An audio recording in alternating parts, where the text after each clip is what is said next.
If you've ever finished a long Claude Code session and wondered what it actually did under the hood, which tools it called, in what order, and where it burned time, this video is for you. I'll show you how to connect Langfuse to Claude Code so every one of those steps shows up as a clean, readable trace. Let me show you the end result first, because once you see it, everything else makes sense. This is the tracing tab. Each row here is one event in a specific session. Here's the tool call. In this case, Claude is calling the web search tool to look up good holiday destinations. You can see the input it passed in, the output it got back, and exactly how long that took. Right below it is the generation. That's the actual LLM call, where Claude thought about the tool result and decided what to do next. You can see the prompt that went in, the response that came out, and the token count. Now scroll up and you'll see this pattern repeat. Tool call, generation, tool call, generation. That rhythm is Claude working through his task step by step, and this view makes it completely transparent. In this example, you can also see that Claude made a mistake and called the same web search query twice. Over in the Sessions tab, every turn from the same session is grouped together under one session ID. Say you notice Claude is reading the same file 4 times across the session, or it's calling a search tool, getting a result, and then immediately calling it again with the same query. Or it's spending 2 minutes reading files it never ends up using before it writes a single line of code. These are inefficiencies you would never catch just by looking at the final output. Because the final output might look fine, but the path it took to get there was wasteful, slow, or going in circles. When you spot something like that, the fix is usually straightforward. If Claude keeps rereading the same context, add a memory file. A Claude MD at the root of your project that tells it upfront what it needs to know. If it's calling the wrong tool or doing things in the wrong order, adjust your prompt to be more explicit about the sequence you expect. If it's looping on something it can't resolve, that's a signal the task was underspecified and needs clearer success criteria. The trace is the diagnostic. Your prompt, your Claude MD, and your task structure are the levers. Once you can see what's happening, you know exactly which lever to pull. Now let's wire it up, and I'll show you the easy way first. The easiest way to get this set up is to just ask Claude to do it for you. Open the Claude Code session and paste in the URL to Langfuse Claude Code integration docs.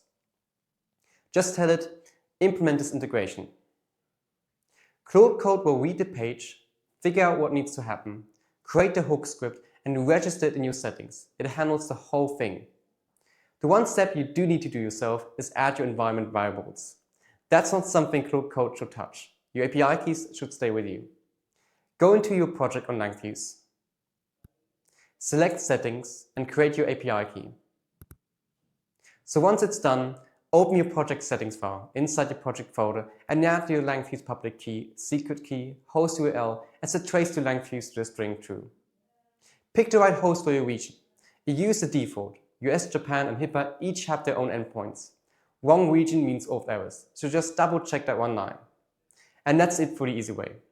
Run Claude, have a session, then open Langfuse and your trace will be there. Now let me show you what Claude actually built, because understanding the manual setup also helps you debug things if they do go wrong. Here's the mental model. Claude Code has a hook system. These are scripts that run at specific lifecycle points in a session. In this image, one can visually understand it. The session starts, and at the end, the stop hook is sent out, which then triggers our script, and your conversation is sent to your Langfuse dashboard. The script reads Claude Code's transcript file, converts each turn into a Langfuse trace, and ships it off. The same session ID ties all turns from one session together. That's why you see a clean, continuous run in Langfuse, rather than a pile of disconnected events.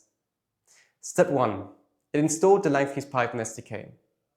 The hook is a Python script, so this is what connects it to Langfuse.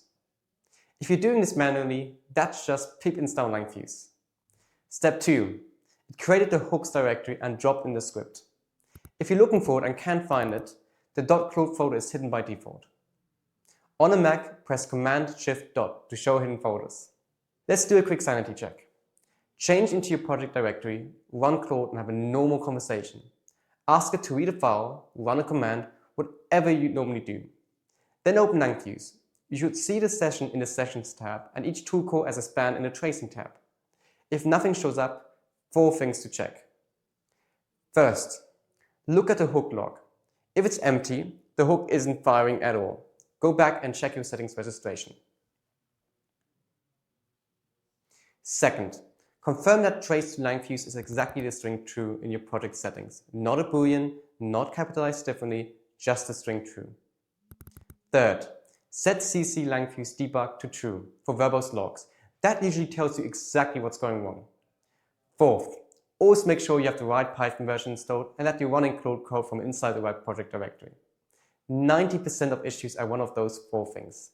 That's it.